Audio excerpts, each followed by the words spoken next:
Alrighty, fellas. Good morning, PokeMMO community. My name is Patrouski. Nice to have you. How are you doing today? Welcome to PokeMMO Stream Recap 457, I believe. We're pushing towards number 500, which is insane. This is your daily source of tips, tricks, information, discussion, conversation, what's happening inside the PokeMMO community. Someone mentioned, have you started shiny hunting on PokePath? I guess one or two topics to mention before we go up to the PokeMMO stuff. We have a lot of new catch events today. The PokeMMO staff, man, are unloading the weekend catch events on us recently. We've had catch events Friday, Saturday, Sunday consistently. It's been crazy. We have that today. We'll get to it in a quick sec. But someone mentioned PokePath. Have I started shiny hunting on PokePath? It brings me great dismay to say that I think my PokePath journey might have come to an end. The game is amazing. I want to keep playing the game, but as an adult, I have adult responsibilities. I only have so much time.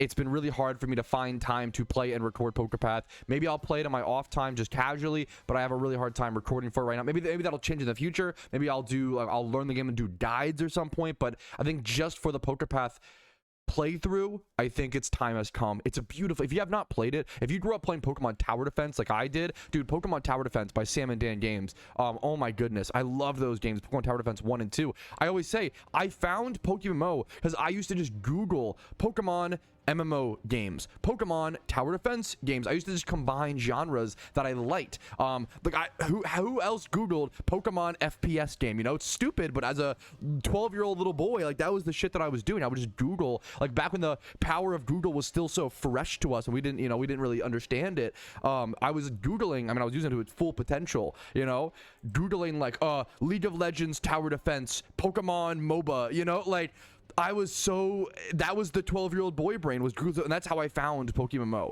I wouldn't have found it otherwise without that stupid little brain. So you know what? We're happy to have had it at one point. Yes, it's an honor. Hopefully you guys enjoyed the Lunar New Year event prep guide that came out over the weekend, as well as there was a few other. It was one other big guide. The 25 new updated utility Pokemon guide. That was a huge one. You guys seem to be enjoying that. It was nice to get back to. I spent last Thursday just locked in doing a ton of guides, So, yeah, 12-year-old Patrouski. Who would have thought 12-year-old Patrouski would have set you up with a job? That's like 15 years later. Gee, wow. Anyways, welcome. Let's actually jump into hopefully giving you guys some resources and giving you guys some information on what's happening in PokeMMO. First things first, we have catch events as per usual. Okay, the art for all three of these catch events also goes bonkers. This Armaldo leaving behind the Igglybuff, not even Jigglypuff, bro. Why is this so sad? Why is this so, like a dude, the mean Magnemites. Anyways, this is a catch event. I don't know what Pokemon is for exactly. A catch event on Friday the 23rd of January. So we have Friday, Saturday, and Sunday catch events this weekend. Event on Friday the 23rd of January at 3 p.m. ET. Route 14 in Unova. You're catching Wigglytuff, Jigglypuff, Mienshao, Tropius, and Golduck. You can see the species bonuses on screen. Nature bonuses +5 for Brave, +5 for Impish, +5 for Relax, and -5 for Serious. And there is a shiny Igglybuff up for grabs. Shiny Igglybuff up for grabs. You can evolve this into a Jigglypuff or a Wigglytuff. I think Jigglypuff's probably the best of the three with the slight little eye color adjustment. Actually, not the most visually different shiny. Shiny Jigglypuff is a shiny that's really grown on me over the years. I used to not like Shiny Jigglypuff like 4 years ago, but now I actually do really enjoy it. And it's also a cute charm shiny. So this is a utility shiny. So you can make this, you choose the gender. Oh, you can't, unfortunately. That is unfortunate. But I would love if you could choose the gender on this. I wonder if they'll change that, or I'm not sure, but because it's cute charm. Q-Charm is an ability that influences the odds of the wild Pokemon you encounter to be the opposite gender. So if you get a male Igglybuff, it increases the odds of you running into female Pokemon in the wild. This is really relevant for certain breedings as well as shiny hunting. Often you will lead with a male Q-Charm Pokemon to try to get a female shiny as your OT, so then it's cheaper to breed up. So yeah, Q-Charm Pokemon, very relevant, very used from shiny hunters, breeders, all types of players. Plus 1,000. If you don't get the shiny, you also can win 1,000 reward points. That's our first catch event. Next, another Wigglytuff on the thumbnail for the next catch event. Loyal Friend. This is on the Saturday, the 24th of January. Excuse me. at 3 p.m. ET. Once again, 3 p.m. Friday, Saturday, Sunday catch events. So 3 p.m. ET on Saturday, the 24th of January at Route 213 in Sinnoh. You can catch Chatot, Wingull, Weasel, Floatzel, and Shellos. Chatot with that +7. Huge species bonus. Lots of nature bonuses. +5 for Quirky. That's an uncommon one to see. +5 for Gentle, +5 for Sassy, and -5 for Quiet. Next up, you have a shiny Chatot in this one. Shiny Chatot up for grabs. Really cool shiny. A really pretty shiny hunt to go ahead and skip by just simply winning a catch event. You know, it's that easy. Copium. Plus 1,000 RP on top of it. Really beautiful Pokemon. Undershunted shiny. Definitely check out the Chatot catch event this Saturday. Next up, the Sunday catch event. I love Barboach and Whiscash. Beautiful Pokemon. Difficult shinies to hunt. I'm interested in this. Oh, whoa. I'm glad I went over these details. Look at this. They've done this multiple times. I wonder if this is a mistake or this will change. I'm not sure. Thank you for the sub, Jaspin. We're gonna slime you out next year.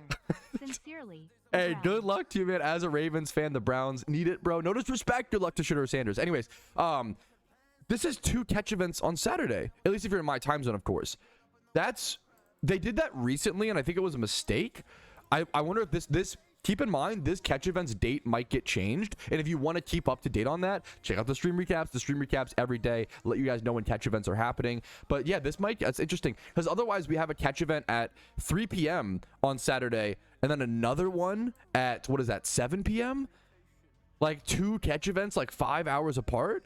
Saturday's balling, bro. Like, what? That's crazy. Anyways, but right now, this one is planned for Saturday. If you're in my time zone, what time zone you're in, Saturday at 7 p.m. ET, Route 114 in Hoenn. You have 1 hour to catch just Barboach. Nature bonuses are on screen right now, and I'm assuming it's a shiny. No, it's a non-shiny prize. That is sad. That's a bummer. Oh man, I love shiny Barboach and Whiscash. That's a bummer. Love the Pokemon. I'm gonna be honest with you guys. I can't think of a single purpose. I love Whiscash. Very cool Pokemon. You can run it Dragon Dance and do some goofy shit in PvP. It's not very good, but it's fun. I can't think of a single use for a level 100 6x31 Whiscash. It's a fun collectible piece, not the most pragmatic reward, but you know what? Not every reward needs to be pragmatic in my opinion. Plus you have the 1,000 RP, so just go ahead and take those reward points prior to the Lunar New Year event, win that free RP prior to event season, and just run with that. Next up, we have a really cool, dude, the resources from the PokeMMO community cannot be stopped, bro. Also, Hyper has been doing so much of this. This comes from Hyper, the I believe global moderator. He's a staff member of PokeMMO. Let's go. Actually, one sec. Let me slide this out so you can see and give him proper credit. Excuse me. This comes from Hyper. Yup, the GM. And he's like, yo, recently, I'm kind of indecisive. I don't know what to shunt. I decided to make a tool to help people figure out what to shunt, and you can use it to make a bingo card for certain like events in your team or in just your friends if you want to do that. But I just like the random Pokemon shiny generator. So like, let's say I want to just do a random ×5 horde shiny hunt today. I don't know what to hunt. I'm kind of like indecisive. It's more important to just get to work, blah blah blah. I can go random Pokemon here. Tier 6, which is like ×5 horde, the common shinies. Go generate. Boom. Aggron. Go shine on Aggron. Oh, no. Sneasel. Boom. Go hunt Sneasel. Slowpoke. Like, this is so cool to me. It's so simple, but so beautiful for shunters. And you can also, like, leave everything unchecked and go for, like, rare shunts. Piloswine, whatever. But tier 2, you could go to, that'll be a Johto Safari Lapras shunt, What if I want to do, like, what if I'm feeling a rare shunt today? I want to do tier 0, tier 1, and tier 2. Sure. Boom. Tier 2 to egg hunt, fossil hunt. I can go do that, right? I think this is really fun, man. You can also do a bingo card, which looks like this. I don't know if the average player is going to be using the bingo card, but I love it. I love that it exists. 5, but you can change the size of it. You can generate a whole bingo card. And the way that this works is some teams will have what's called like bingo shunt events, where you try to like get 5 across or 5 down. So you would be like, oh, if I want this top row, people on my team have to go shunt Smeargle, Mankey, Pachirisu, Spinarak, and Meditite, which are all like, kind of ×5 hordes if I recall. Like, that's all horde mons. This might be, you might need to Arios and breed it down. Some of these are a little bit tougher, but like for all, this is mostly ×5 horde. Pachirisu might be a ×3 horde. I'm not sure, but that'd be a good one to aim for just off the top of my head. Looking down, Smeargle, Corphish, Mantine, Clefairy, it's a cool way to go for shinies you wouldn't normally want to go for like team events. Shiny hunts, shunathons, shiny wars, bingo shiny events. There are so many ways to make shiny hunting a little bit more interesting and have fun with it. And once you incorporate other people, I love team-based shiny events because it really gets you invested in other people's journeys, and I feel like that's a huge part of it. What's the website? I will make sure to try to link it in the description of the video, and I'll link it real quick in Twitch chat in a quick sec, but it should also just be over on the forums under general discussion. I'm a big fan. The forums, yes, I can give you guys a link. The forums of PokeMMO, not an amazing place in my opinion. Really, there's a lot. It's kind of a, not the greatest discussion. Forums are kind of like an outdated, archaic medium, unfortunately.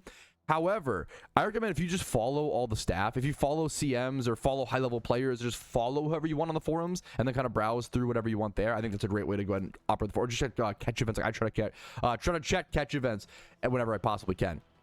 But anyways, that's all the daily news, catch event stuff. Now we have our community showcase.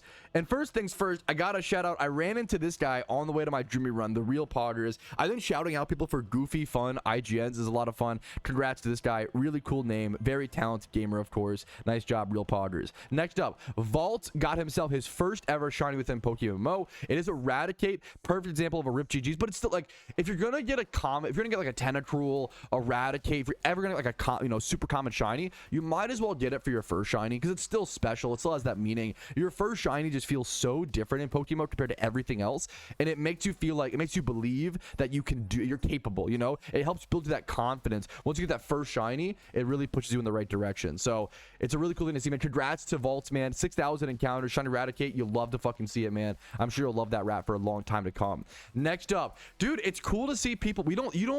It's super expensive to do shiny breeds, so you don't often get a chance to see people shiny breeds, and it happens so fast.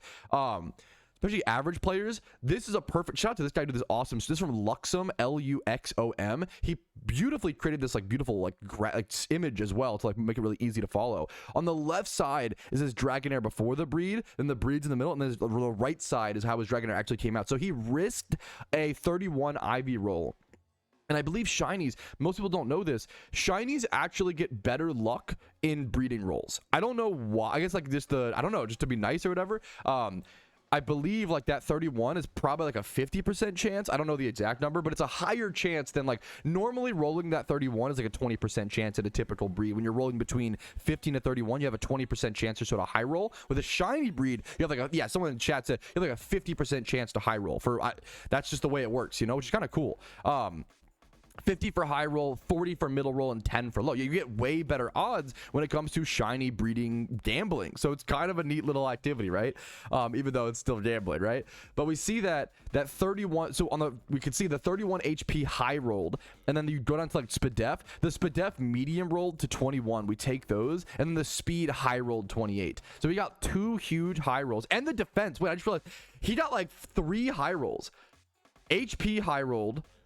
Defense high rolled 21. If that medium rolled, he was screwed a little bit. There's a lot of things here where if it breeds wrong, he's screwed. But this just turned out amazing, dude. Congrats to this is from Luxom. Really beautiful shiny breed once again. Yeah, it's nice to balance out the consumption rate and make good IV shinies attainable for the average player. I think it works perfect. I think it's good balancing. I can't even explain. I think about it more. I can't explain exactly why, but I like the way it feels. Next up. This is from Roman Lynx, who created an alt account, just to grind Pokemon, created an alt account to make some progress, maybe prepare for event season, I don't know. And he managed to get a shiny Fungus at 939 encounters on his alt account. This was about 29 hours into a storyline, I believe he said. And he didn't even have 8 gym badges yet. So I think this was on an account, which is really fucking cool to see, man. Congrats to this guy, Roman Lynx. Congrats on the alt account shiny. We take those, dude. Next up, first Iron Man shiny. Always cool to see these. It's 2x31 in defense and Spadef. So a very, very good IV placement. Could use as a breeder. Could just keep as, your first Iron Man shiny. There's a lot of things you can do here. Iron Man shinies are really beautiful. First shinies are really beautiful. You'd love to see it, man. Congrats to Owenizer. Congratulations, man. Around 8,000 encounters for that Tentacruel as well. Next up, this is a cool one, dude. This is from Faya. I'm sorry if I'm butchering the name, but Faya got themselves. They've been holding this one a little bit secret. This was in the Xmas event. In the Christmas event, Faya got themselves a Swarm shiny Glaceon. This is another reason why I love grinding the events and farming the events, because usually the Swarm Pokemon are really cool mons like Glaceon, like Delibird. What else did we see? There are a few rarer mons that usually if you go shiny check them, you have that, that chance, or you're just catching swarms in general, right? You have that chance. Pinecrow was a big one. That's a rare shiny, right? You have that chance to just roll a shiny Glaceon, and Faya was lucky enough. It said they got it at 3,000 encounters dry, which is obviously super lucky. Pretty good stats as well. 31 defense, 20 plus HP, 25 plus spit def. Faya did mention they just went 80,000 encounters dry on a shunt before this, so it's always nice to see. I feel like a lot of newer shunters may not understand the RNG of PokeMMO, and I try to always tell people RNG evens out. If you see someone get lucky on a shunt, don't be that person who's like, oh, you're so lucky, I'm super dry right now, blah, blah, blah. Don't be that person. It's kind of like, you know, when you go to a party and you're like, hey, man, like, you know, how are you doing? Like, oh, you know, I'm doing pretty good. You know, I just got a raise at my job or some shit. And someone's like, oh, well, that's cool, but I got a bigger raise. You know, don't be the one-up person, or even the Debbie Downer. It's just cool. We should be supporting our fellow shunters. I think we do a pretty good job, but I do see it occasionally. Whenever I mention a lucky shunt, people always want to be negative, and it's the internet. It's always going to happen.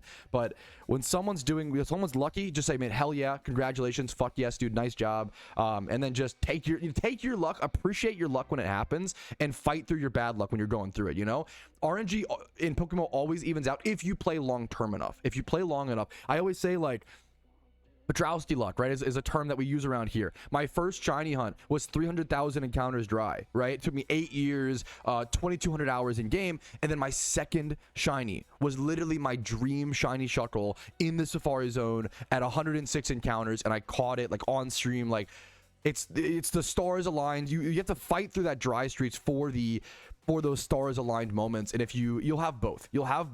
Anyone who's been lucky in Pokemon, I promise you will get unlucky, and then vice versa. You got to just fight through. So just keep going, gamers. Shiny Hunting's all about endurance. Next up, we have a really cool from Lemon Meow, a secret shiny Ponyta. I just love this story. It's their first secret shiny, their OT shiny number 7, and they got it randomly while they weren't even single encountering. They were looking for the berry plots in Sinnoh. This guy was trying to berry farm and ran into a shiny. I love this story so much. Here's the zoom in on the Ponyta. It is also 3 times 31. I don't know what the statistical odds of getting a 3 times 31 secret shiny Ponyta are. That's insane. That's like one of the craziest single encounter shiny. Like, that's so crazy. The odds of that are fucking insane, man. Congrats to this guy, Lemon Meow, getting that on the way to, like, he wasn't even like berry farming. He was like learning how to berry farm. He was looking for the berry plots. Like, I love this, man. I love this story. I love this gamer. Shout out to Team Optic for doing a lot of cool stuff recently in game. And shout out to Lemon Meow Gaming, dude. Really fucking cool to see. That's our achievement showcase. If you want to be featured in the achievement showcase, post your shinies, your accomplishments, your Pokedex completion, your niche stuff. Maybe, you know what? Hey, Patrouski, I'm trying to buy every single apple. What's like a dumb item? I'm trying to buy every single Heat Rock off the GTL. Here's my collection so far. You know, send me the weird stuff, the niche stuff. I think what's cool about PokeMMO is that people can have all different types of collections and do all different types of stuff, and it's cool to see those weird or nicher things shown off in the achievement showcase. If you have that, or any shinies, whatever it may be, right, show off what you consider to be an accomplishment or a grind within PokeMMO. It's under my Discord under Patrouski content. It's under achievement showcase. I also try to show off just sometimes like shiny hunting posts or whatever. So thanks for watching. Let's go ahead and jump into it. If you have any questions, now the stream becomes kind of like an FAQ. If you have any questions, tips, or tricks, want to learn about PokeMMO, come join the streams. I'm usually live Monday through Thursday at 12 p.m. ET. Let's jump into it, fellas. Any tips for people trying to learn flipping? Yes, I've been a little bit out of the market because I've been playing the Ironman account, so I can't comment on like the current state of the market, but I definitely can comment on what it's like to learn flipping. What I usually recommend is just learn one market first and then expand from there. You don't want to try to flip everything all at once. Like what high-end flippers will do is they'll do a certain filter, and like I know Epoch does the I think he does like the 1 times 31 filter, and that filters out a lot of the garbage, which is a great filter. You saw like this, yeah. But I wouldn't, to a new player, I wouldn't super recommend that. I recommend like just learning dittos first. So what I would do, what I did to learn flipping, right? What I didn't do, but I wish I did back in the day. You know, it's better nowadays. Is just to like sort by dittos and then sort by start date price, and then just kind of like to learn flipping. Don't actually buy anything for a bit. I think it's much better to like just look, just observe. Like when you're learning flipping, it's so much more of just observing the market, observing the prices, burning into your memory. Like, oh, how much is a 2 times 31, you know, ditto on average? Like, oh, how much is the, you know, 0.31 ditto is not very high priced right now. 31 HP, 31, you know, just random 31 ditto is not that high priced right now. This ditto is modest 31, but it's double. So is that really, you know, people were never a breeder. Like, you know, what's to say? Like, just looking through and learning how much an average Ditto costs with an average stat, with an average nature, all the different combinations is just so important. A lot of it's just early on. Like, this is obviously too high, you know, overpriced. Like, a lot of the early on flipping learning is just practice. Just practice and just watching as opposed to actually spending, you know? So, like, this could be underpriced, but, like, the market's so rough right now, I'm not sure. Like, this is underpriced, but I wouldn't really flip this. If you're, like, a super, you'd probably lose a listing fee. This is, like, almost flippable, you know? But, like, it's not. If that had, like, 8K margin as a newer player, you could flip it, but, like, it depends, like, where you're at as well. Like, I think taking flips with smaller margins when you're new, excuse me, is fine, because you care more about liquidity. When you're learning flipping, you care more about liquidity than just, like, getting your sales done versus, like, buying something for 40K and then waiting 2 weeks to sell it for 80K. When you're learning flipping, you probably don't have enough capital to sit on a sale like that, right? So you'd rather just go ahead and buying something. When you're new, I would recommend this for, like, you know, maximizing profits. But when you're new and you're learning flipping, just getting the process. So when you're new, buying something for like 32K and selling it for 40K, I think is fine if that sells within like a few days. I think that's a fine thing to do. I wouldn't recommend that to like the average player, like maximizing profits on average. But when you're new, those quick flips sometimes just help you build confidence. Let's you know you can do it, you know? So like this, we check this. Like, this is probably like cheaper now, but that's, hopefully it helps you a little bit. I would stick to like 1 or 2 markets.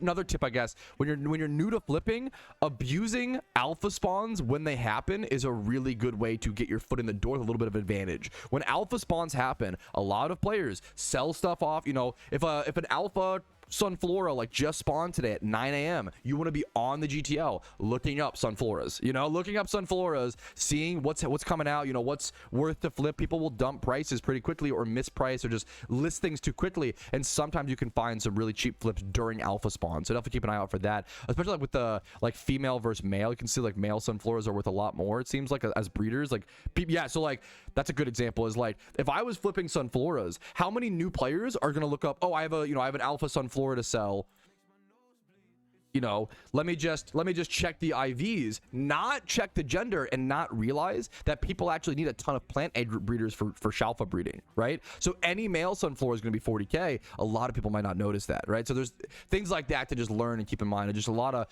flipping is just a lot of market browsing, a lot of time, right?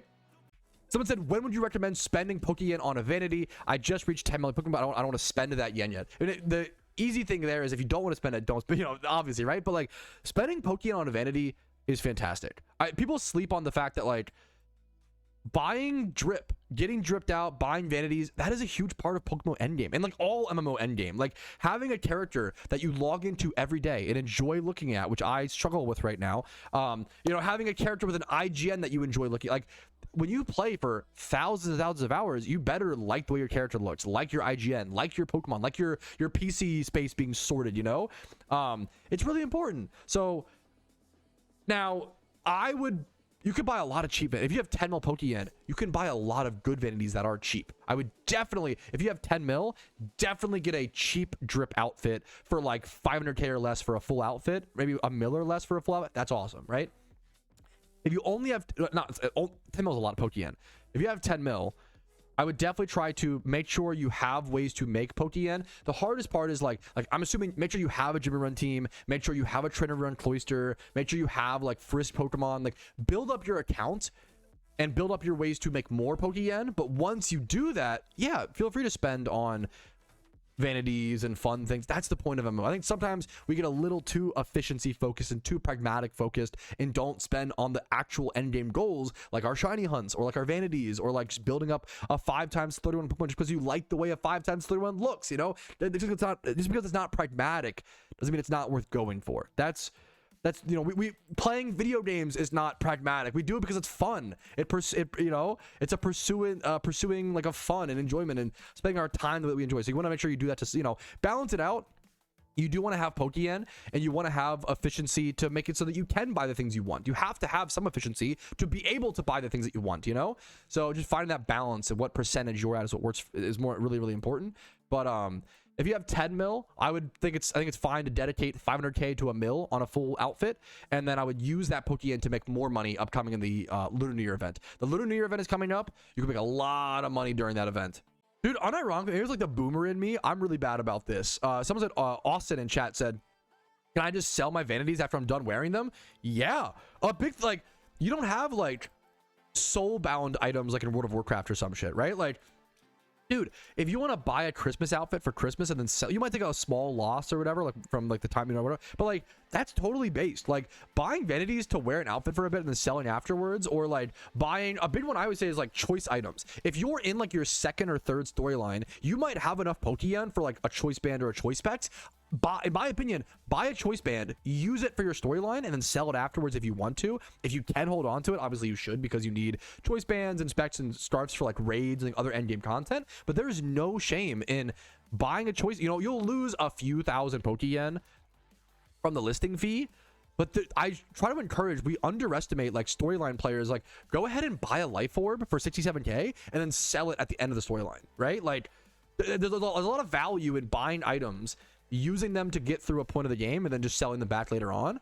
You might lose a little bit of Pokeyen, but it's worth for the time save, you know? Yeah, you know what? I love calculating legendary lures to see if they're a scam every so often. Legendary lures have dropped in price continuously, so honestly, like, maybe they're more worth it now.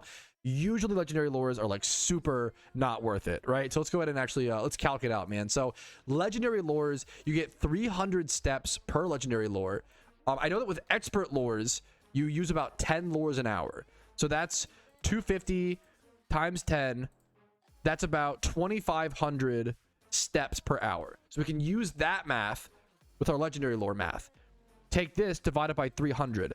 That means you're going to be popping, let's say, about 8.5, 9 legendary lures an hour, right? Let's say, let's just calculate at 8 an hour, because that will help us. Let's say because the encounter rate increase, it's only 8 and I don't know, something like that. Let's just even it out, make it easier, right? It's just a guesstimation more than like an exact calculation. So at 8 legendary lures an hour, right? That is 8 times 27,000 Pokeyen a piece. That's 216,000 Pokeyen an hour. And if you were to pop them for an entire legendary hunt, we don't know the legendary rate. We know that it's somewhere between like 1 in 1,000 and 1 in 8,000. The community kind of assumes that it's somewhere around 1 in 5,000 mark to make a guesstimate, right? So we're going to use that number in our guesstimate here, right? It gives you a 30% chance, increased chance to encounter the legendary, right? So that is 5,000, you know, encounters times the 30%. So you do 5,000 minus 1,500. I'm terrible at math. This is close enough, right? So that should make your legendary rate around 1 in 3,500. Now we know that if you're single encountering, you get about 300 encounters per hour, right? So that ends up being 3,500 divided by 300 encounters per hour. That gives us the hour. So it will take you about 12 hours or so on average to do a legendary shunt. And then you do 12 times 216k, the cost per hour, making it so that legendary lures cost you 2.6 million Pokeyen to hunt the legendary if you pop it for the full shunt. That, in my opinion, is vehemently not worth it. Legendaries are way cheap. You could just buy a legendary for way cheaper than that, right? And then on top of it, they only save you, right? Let's do the math. So if it's a 5,000 hour hunt divided by 300, a legendary hunt is normally around 17 hours, right? So a legendary lore takes the hunt from 17 hours to 12 hours. So it saves you 5 hours. Would you pay 2.6 million Pokeyen to save 5 hours? I don't think so. You would have to be able to make 520k an hour to make it worthwhile and efficient on average. We're not, you know, it's not exactly. If you like popping, the biggest thing is legendary lures you pop for fun. If you want to pop them for fun, go for it. That you don't have to justify it to me or anybody else, okay? Pop legendary lures for fun. Hell yeah. Inefficiency is fun. You know, everything is not about efficiency. I'm not trying to tell you what to do or how to play, but I am trying to give you the tools and the efficient answer so you can make that decision by yourself, right? Legendary lures are super not efficient to use, in my opinion, but they're a hell of a lot of fun. So if you want to do it for fun, hell yeah, go for it. But in my opinion, very financially not worth. It's cool to calculate it every few months to see if it's changed. The problem is, like, I don't know how they would have to be. How cheap would they really have to be worth it? And I don't know. They have to be like fucking 5k. Like, it'd be so cheap. Like, it's just hard. It's just like an impossible metric, you know? So that's tough. Great question. This is a great question. Someone said, do you think the pump kid is worth the investment 90 mil plus? The pump kid particle effect. For those who don't know, that is the rarest particle effect in PokeMMO, the most expensive one, at least I believe. Let's see if I can find it. I believe it's from one of these super old Halloween events, and you could only get it by beating the raid. There is no, like, I don't think there's an item you put on. Let me go double check though. Pump kid. There might be. I don't think so. Unless I spelled it wrong, but I think you only got it by beating the pumpkin boss while having the Pokemon in your party. It was back during 2020, right? So there's very few mons with this pump kid particle effect, and mons like Magnezone and Bronzong, these are cheap because they're genderless, and they can't be used as breeders, or like female only, like for Chansey, right? But anything like an Eevee, 15 mil. This particle effect is so expensive. A Ditto is 15 mil, right? Is the pumpkin particle effect a good investment? This is on a shiny specifically. On a shiny, I am not as well. I don't know, as well versed and understood. Like, could you flip this? Maybe. I don't know, right? In terms of pumpkin particle effects on Pokemon, people will buy, for example, like these Beldums. They'll buy like these 5 Beldums and then buy 30,000 Dittos and breed over and over and over again until they get a shiny Beldum, right? These will almost always be in demand. It's pretty expensive high-end players who go for these. There's only 48 of them. Wait, that's insane. What about non-shiny? To give you an idea of how rare pumpkin particle effect Pokemon are, there are 33 of them on the GTO. There are 33 non-shiny pumpkin particle Pokemon on the GTL. A Ditto is 16 mil. You have to give this. It's so crazy, man. This is so insane. I think that something like this is so legendary, so desired. I could only see stuff like this going up over time. The supply mistakes will be made. We've seen people accidentally breed and consume the particle effects, like breed them together. That's one of the biggest gut punches when you are doing pumpkin particle breeding and you have like the 8 Beldums, and then you breed, you use the Dittos, and you accidentally misclick. It takes one misclick to breed a pumpkin particle Beldum with another pumpkin Beldum, and it poofs 16 mil just like that. So in my opinion, like, I think the pumpkins are a pretty good investment. I'm not an expert by any means. Please make your own financial decisions. But in terms of like high-end investments, I could see these being pretty solid and just going. Now, I wouldn't buy like Magnezone. I wouldn't buy the cheap ones. I would go for like the Dittos or like Beldum or like, desired shinies. These are kind of it. The Staryu is kind of interesting, especially with how cheap Staryus and Starmies are right now. People have started egging Staryus and Starmies because they're so cheap because of the event. I think it's kind of interesting. I'd be a little careful with that, but I think single encountering is still fantastic, but it is interesting. Good question though for someone in chat. This is a really interesting question. I was just talking about like how Pokemon investments have changed a lot over the past few years, how there are less pieces of the pie, how it is a bit harder to make investments. You still can get crazy profits. Like, don't think of it as, oh, because it's harder, therefore it's doomer and it's not worth doing. Like, no. You can still make like 20% return. Like, I've already made like a lot of money on just Xmas event investments on my main account, and that's like been so little time, right? Like, it barely just ended, right? Investing is still really good. Making safe investments is still really powerful, but you get less. It's less good as education spreads, which is a good thing. More people are making less profit, but more people are able to make profit. And I'd rather like 20,000 PokeMMO players be able to make, 5 mil than 1,000 PokeMMO players make 10 mil. Like I think it's cooler that it's a widespread thing, right? But someone mentioned, do you think PvP boxes are a worthwhile investment? I don't know, and nobody knows. That is an incredibly interesting question, because we've never seen it. Well, not these boxes, but we've never seen it before. Is it called Xmas mystery box? Yeah. We are not used to these boxes. They are new, right? These Xmas mystery boxes, these Halloween mystery boxes have really interesting potential. We don't know what we don't know. We just don't know. I could see these having zero value and being forgotten and nobody cares about them. Maybe like a side show of the events, or I could see them going up like 200-300% because they are they're just ignored and not thought of because they're so new. When something is new, the risk is higher, but The potential is there, but the risk is there, right? So we don't know. We don't have history. Like, all of my investment talk when it comes to Pokemon is based on my 10 years of experience. Nobody has any experience on these mystery boxes. They're fucking 2 months old, 3 months old. Like, I'm really curious to see what happens. I am really, really interested. This is a great question. Someone said there's an alpha Kangaskhan spawn right now, and someone said alpha Kangaskhan easy skip, and someone said what's the reason to skip Kangaskhan? Great question. Sometimes female only alpha species are worth so little Pokeyen because they can't be breeders. You can only use a Kangaskhan. It's a female only species. You can only use it to breed more Kangaskhan's, right?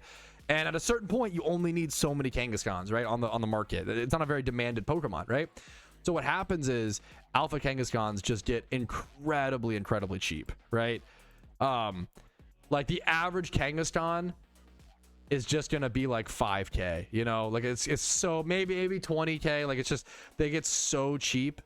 Maybe the average is like 20k. It's for a lot, it's just not worth you go catch them, unfortunately. And that's the state of certain alphas like that. And some, I think alphas should be like that. A lot of alphas are too cheap right now, but hopefully one day we see those changes in the future. But you know, it's a good thing. It's a great question. Glad you asked, man. All right, I do think there, fellas, we're going to go ahead and call it today. We made a lot of progress on the Ironman account. I think Lunar New Year event prep can actually begin tomorrow, so that's going to be really cool. Maybe we'll do some like intermediate stuff and like in between stuff, but I think it begins tomorrow. At least like checking, at least seeing what we need for the account, yada yada yada. So a really fun stream today. Hopefully you guys enjoyed. Like the video as always. If you did it, it means the world to me. Liking helps the algorithm, helps me know you guys want this kind of content. Like the video if you enjoyed it. Dislike if not. Subscribe to the channel for daily Pokemon videos. I do upload every single day. I just love this game. Happy to be here, guys. Follow me on Twitch for streams Monday through Thursday at 12 p.m. ET. Discord's down below if interested. I'm going to go above and beyond and support the content. YouTube memberships, Twitch Primes, Twitch subs, and PayPal and Venmo donations really do allow me to be here. I will see you guys tomorrow for a Tranquil Tuesday stream. I'll see you guys then. But for now, have a good one, guys. Peace, Areno. Yo, what's up? Outro Patrouski here. I wanted to take this second to say thank you so much for watching the entire video. It is thanks to people like you I'm able to make the content that I do, as well as everybody whose name is listed here. That's it for me. Have a fantastic day.